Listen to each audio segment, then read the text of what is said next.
In this video, I'll detail how to use Spotlight search for maths. So literally, when you want to solve simple mathematics on your iPhone or you want to calculate anything, you can just use the calculator, either the scientific calculator or the basic. Like you want to do 25 times 360.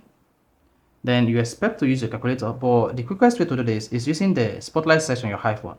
So if at the end of this video, you found this video helpful and informative, please don't forget to like and subscribe. Now, to use Spotlight search for maths on iPhone, you just need to do is click on the Spotlight search icon. Then go ahead and type whatever you want to solve. Here, let's say I want to solve 300 multiplied by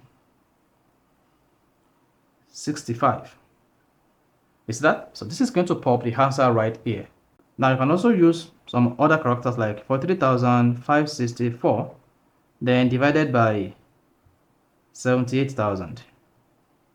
Then you should see the result. So that's how you can easily use the Spotlight search for mathematics on iPhone on iOS 18. If you found this video helpful and informative, please don't forget to like and subscribe.